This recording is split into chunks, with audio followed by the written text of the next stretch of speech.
दोस्तों, अगर आपने अपने सपनों का घर बनाने के लिए प्लॉट खरीद लिया है, डिजाइन भी तैयार करवा लिया है और अब आप उस स्टेज पर हैं जहां असली काम शुरू होने वाला है, लेकिन जैसे ही काम शुरू करने की बात आती है, सबसे पहला सवाल जो दिमाग में आता है, खर्च कितना आएगा।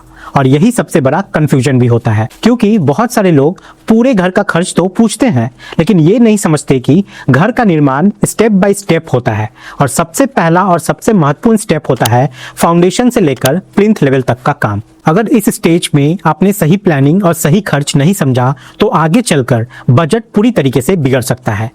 इसलिए आज हम बिल्कुल प्रैक्टिकल तरीके से समझेंगे कि 2026 में प्लिंथ लेवल तक घर बनाने में कितना खर्च आता है, कौन कौन से स्टेप्स होते हैं और किन चीजों का खर्च सबसे ज्यादा निर्भर करता है। सबसे पहले एक जरूरी बात समझिए कि प्लिंथ लेवल का खर्च फिक्स नहीं होता, ये कई फैक्टर्स पर डिपेंड करता है, जैसे आपके प्लॉट पे मिट्टी का कंडीशन, फाउंडेशन की गहराई, मटेरियल का रेट और साइट पर आपकी प्लानिंग क्या है। बहुत बार लोग एक गलती क्या करते हैं कि वे साइट पर पहले से ज्यादा मटेरियल मंगा लेते हैं, जैसे स्टील, सीमेंट, ईंट या बालू, और फिर उस एक्स्ट्रा मटेरियल का खर्च प्लिंथ में ही जोड़ देते हैं, जिससे उन्हें लगता है कि प्लिंथ बहुत ज्यादा महंगा पड़ गया। इसलिए हमेशा ध्यान रखें कि सिर्फ वही खर्च जोड़े जो वास्तव में उस स्टेज में आपका लगा।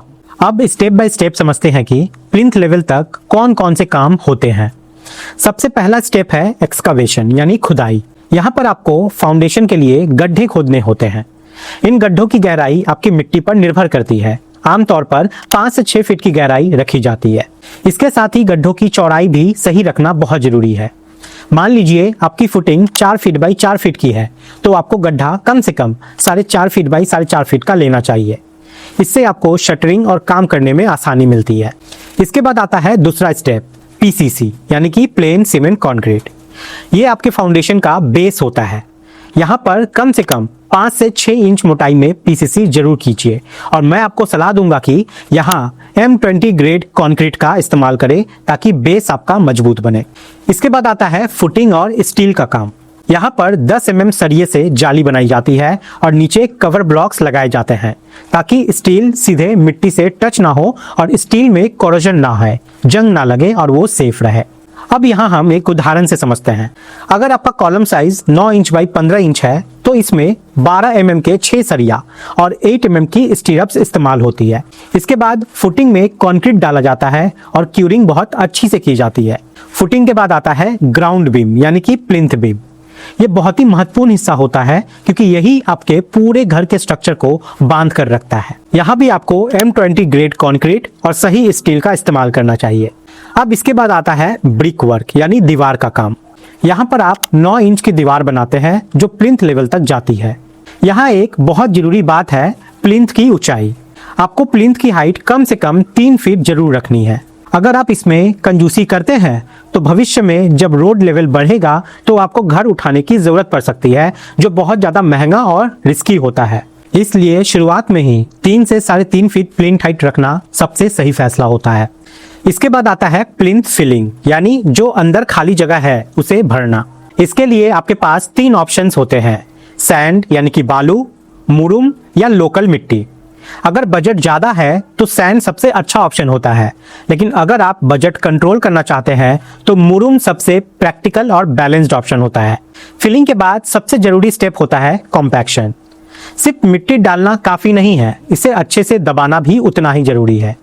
इसके लिए पहले पानी डालें ताकि मिट्टी सेट हो जाए, फिर प्लेट कॉम्पैक्टर से उसे अच्छे से दबाएं।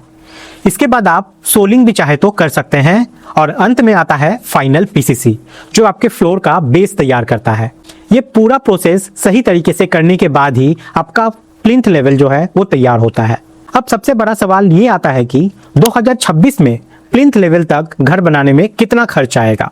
तो दोस्तों, यहाँ पर मैं आपको एक बिल्कुल प्रैक्टिकल और साइट एक्सपीरियंस के हिसाब से आपको समझाना चाहता हूँ कि ये खर्च जो है ये कभी भी फिक्स नहीं होता। ये आपके लोकेशन, मटेरियल रेट, मिट्टी की स्थिति और लेबर कॉस्ट पर निर्भर करता है। फिर भी एक एवरेज और रियलिस्टिक रेंज को लेकर हम लोग यहाँ पे बात करते हैं। सबसे पहले हम एक स्टैंडर्ड केस लेते हैं। 1000 स्क्वायर फीट का घर है।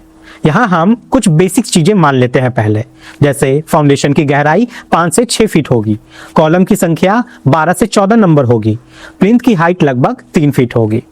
इस कंडीशन के आधार पर अगर हम 2026 की बात करें तो 1000 स्क्वायर फीट घर को प्लिंथ लेवल तक बनाने के लिए आपको लगभग 3.5 लाख से लेकर 4.5 लाख तक का खर्च आ सकता है। यानी औसतन करीब 4.5 लाख का बजट आपको यहाँ पे जरूर रखना चाहिए, और अगर कम से कम भी रखना है तो 4 लाख तो जरूर रखिए। अब अगर आपका घर छोटा है जैसे 800 स्क्वायर फीट तो खर्च थोड़ा कम हो जाएगा। इस केस में आपको लगभग 3 लाख से 3.5 लाख तक का खर्च आ सकता है। अगर आपका घर थोड़ा बड़ा है जैसे 1200 स्क्वायर फीट तो खर्च बढ़कर लगभग 4.5 लाख से 5 लाख तक पहुंच सकता है। और अगर आप 1500 स्क्वायर फीट का घर बना रहे हैं तो आपको लगभग 5.5 लाख से 6.5 लाख तक का बजट प्लिंथ लेवल तक रखना चाहिए। अब यहाँ एक बहुत जरूरी बात समझिए। बहुत सारे लोग सिर्फ एरिया देखकर खर्च का अनुमान लगाते हैं, लेकिन असल में खर्च सिर्फ एरिया पर नहीं बल्कि कई फैक्टर्स पर निर्भर करता है। सबसे पहला फैक्टर है मिट्टी की क्वालिटी, यानी कि सॉइल कंडीशन। अगर आपकी मिट्टी कमजोर है तो आपको गहराई ज्यादा लेनी पड़ेगी या पाइल फाउंडेशन भी करना पड़ सकता है, जिससे आपका खर्च ऑटोमेटिकली बढ़ जाएगा। दूसरा फैक्टर है फाउंडेशन की डेप्थ और डिजाइन। जितनी ज्यादा गहराई और जितना भारी डिजाइन होगा उतना ज्यादा खर्च आएगा। तीसरा है मटेरियल का रेट। सीमेंट, स्टील, बालू, ईंट, इन सभी के रेट हर शहर में अलग अलग होते हैं और समय के साथ बदलते भी रहते हैं। चौथा है लेबर कॉस्ट। कुछ जगह पर लेबर सस्ती होती है तो कहीं पर महंगी, इसलिए इससे भी कुल खर्च पर काफी असर पड़ता है। पांचवा है आपकी साइट मैनेजमेंट। अगर आप बिना प्लानिंग के मटेरियल मंगवाते हैं या चोरी चकारी हो जाती है तो खर्च अपने आप बढ़ जाएगा। अब बात करते हैं कुछ प्रैक्टिकल टिप्स की जिससे आप अपना खर्च कंट्रोल कर सकते हैं। सबसे पहला, स्टेप वाइज पेमेंट करें। कभी भी कॉन्ट्रैक्टर को पूरा पैसा एक साथ ना दे, हर स्टेज के हिसाब से उसे पेमेंट करें, जैसे खुदाई, PCC, footing, beam, brick work आदि। दूसरा, मटेरियल खुद खरीदे और मॉनिटर करें। अगर आप खुद मटेरियल खरीदते हैं तो क्वालिटी और रेट दोनों कंट्रोल में रहती है। तीसरा, प्लिंथ हाइट में कंजूसी ना करें। बहुत लोग 2 फीट में ही प्लिंथ बना देते हैं ताकि खर्च कम हो जाए, लेकिन बाद में रोड लेवल बढ़ने पर उन्हें बहुत बड़ी समस्या का सामना करना पड़ता है। चौथा, कॉम्पैक्शन और क्यूरिंग को इग्नोर ना करें। अगर आपने फिलिंग सही तरीके से कॉम्पैक्ट नहीं की या कंक्रीट की क्यूरिंग सही तरीके से नहीं की तो आगे चलकर फर्श जो है वो बैठ सकता है। पांचवा है सही इंजीनियरिंग या सुपरविजन करना। अगर साइट पर सही गाइडेंस नहीं होगा तो छोटी छोटी गलतियां आगे चलकर बड़े खर्च में बदल सकती है। अब एक बहुत जरूरी बात, प्लिंथ लेवल तक का काम आपके पूरे घर की नींव है। अगर ये मजबूत और सही तरीके से बन गया तो आगे का काम आसान हो जाता है, लेकिन अगर आपने यही गलती कर दी तो आगे कितना भी पैसा खर्च क्यों ना कर ले, आपको हमेशा समस्याएं आती रहेंगी। इसलिए इस स्टेज को हल्के में ना ले, सही प्लानिंग करें, सही मटेरियल चुने और सही सुपरविजन से ही काम करवाएं। तो दोस्तों, अब आप जरूर बताइए कि आपका घर कितने स्क्वायर फीट का है और आप प्लिंथ लेवल तक कितना बजट सोच के रखे हैं। अगर आपको ऐसे ही रियल साइट एक्सपीरियंस और प्रैक्टिकल नॉलेज वाले वीडियोस पसंद है तो वीडियो को लाइक जरूर करें, अपने दोस्तों के साथ शेयर करें और कमेंट में अपनी राय जरूर बताएं। मिलते हैं अगली वीडियो में, तब तक के लिए धन्यवाद।